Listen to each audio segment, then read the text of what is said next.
So earlier today, right, I was talking to my little brother and he told me, he was like, yo, Kester. I'm like, yes. He was like, how do you handle stressful situations that you cause, right? I'm like, how do you handle stressful situations that you cause? He was like, yeah, he was like, imagine you messed up on something, right? Like you are the reason that happened. So it's like, it's messing with you, right? It's messing with your head. Like, so how do you handle that? This was my response to him. I'm like, listen to me, my little brother.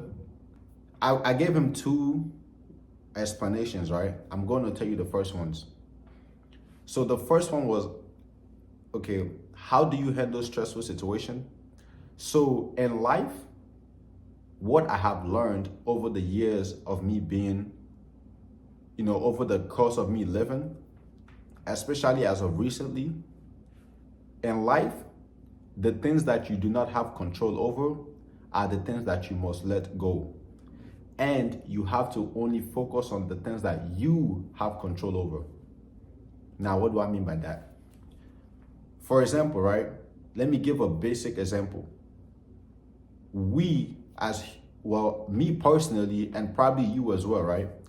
We don't have control over, for example, the weather, right?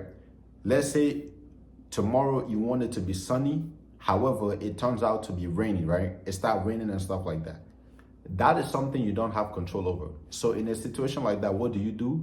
You learn to let things go because you have no control over it. Because imagine you wanted it to be sunny tomorrow and then it ends up raining. And now because you want it to be sunny and it ends up raining, now you start worrying like, damn, this and that. And now you start stressing yourself over something you do not have control of. You get my point? So I was telling my brother, I'm like, yo, listen, brother, in life, most people worry too much about things that they don't have control over. That is why they get so stressed. They get more stressed than they actually should be, right? So I'm telling him, I'm like, listen, my brother, start focusing on things you have control over, right? For example, your health.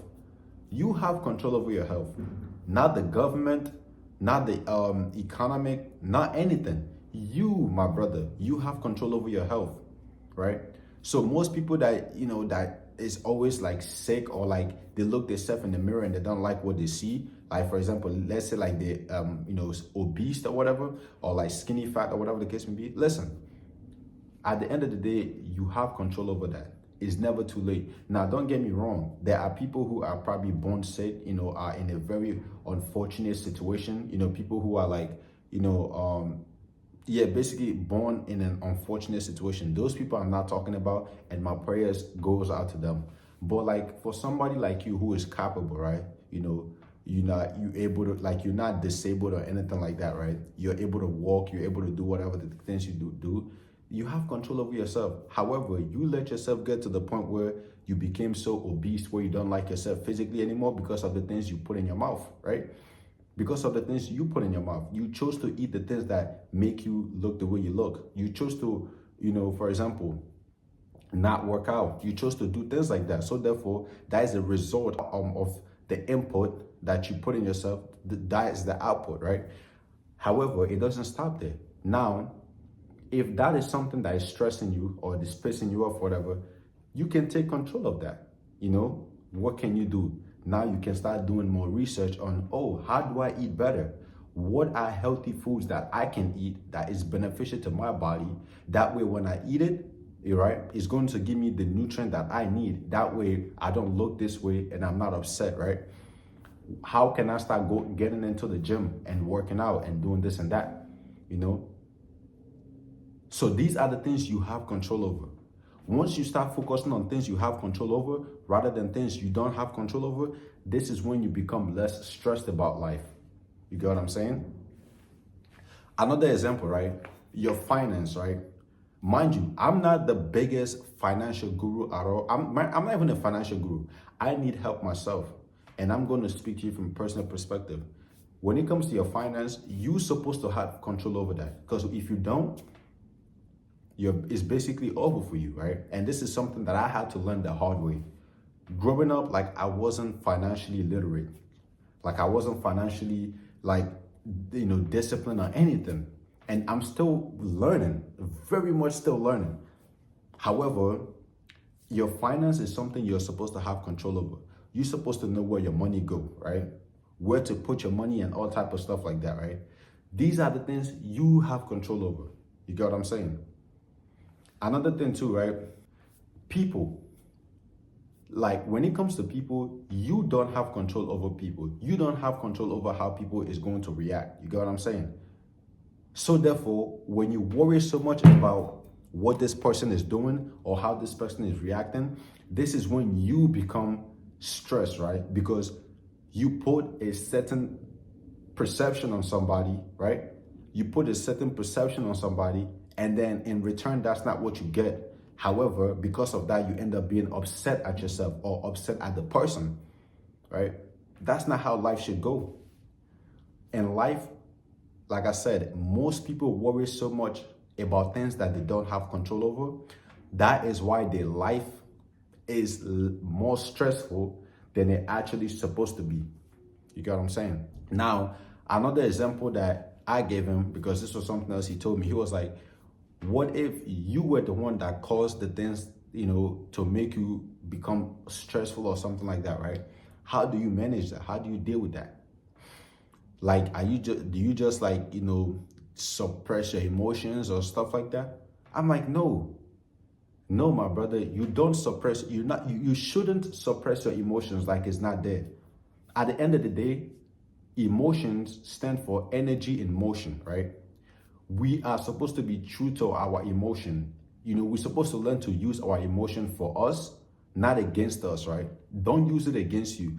Use it for you. Use it to help you. Be honest with how you feel. You get what I'm saying? So in a situation where, for example, you did something, right? You did something, and then the thing that you did is causing you to be stressful or whatever the case may be. Listen, I'm not telling you to ignore that. Don't ignore the stress, nothing. However, what you must understand is that in life, most people, and when I mean most people, people like me, I basically learned through my own mistakes, right? So every loss is not really a loss. It's more so a lesson, right? So if you do something that causes you mental stress, try to look at it from a third person perspective. Like basically remove yourself from that and look at it for what it is in a logical perspective. Okay, I did this and I'm feeling this way. What can I do in order to not feel this way again? What you can do is you learn from your mistake. You learn that, okay, I did, for example, what's it called? Let's say, what example can I use? Let's say, for example, right? You're cooking. You get what I'm saying? You're cooking and you're cutting like onion or whatever the case may be. So in that aspect, like when cutting an onion and when cooking, you have to be extremely careful because you don't want to accidentally cut your fingers. But instead of you being careful, you don't be as careful, so you end up cutting your fingers. Now, when you do cut your fingers, you're like, damn, like I just cut my fingers, whatever the case may be. So like in that aspect, what you do is that, oh damn, I should have been more careful. So next time I'm going to be more careful. I'm going to cut this onion with more cautious or something like that. Maybe, I don't know if that was a good example or not, but you basically get what I'm saying, right? Like what I'm trying to say is that when you do something and let's say, what's it called? You end up being like against you. Okay, look, what you do is that, okay, I bet I did this. Okay, I'm going to learn from it.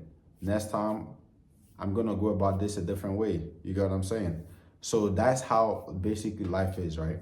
Like I said, and like I told my little brother, in life, the way you deal with, stressful situations is one, it's not by running away from it. However, it's by learning from it. That way you don't do the things that cause you stress anymore. And two, what you should not do is don't focus on things you don't have control over. Instead, focus on things you have control over, aka your mental health, right? For example, your mental health. How can you deal with your mental health? Sometimes in life we think so much, right? It's, thousands and thousands of thoughts going through our head. There's people thinking they're not enough, right? All types of things, right? How do you deal with situations like that? So what you do is that, listen, in a way to focus on your mental health, reading is a good way. You start reading things that can possibly like feed your mind in a positive light. You get what I'm saying? Positive light meaning you start learning about things that you never learned before. You get what I'm saying? Because for the most part, most of us basically do the same thing every single day. The same environment. Most people wake up and do the same thing. So therefore, you have to learn to get out your comfort zone and start learning things that can actually help you grow as a person. You get what I'm saying? So these are how I believe you can deal with stressful situations. With that being said, thank you guys for watching. This is Kester Unfiltered, and peace.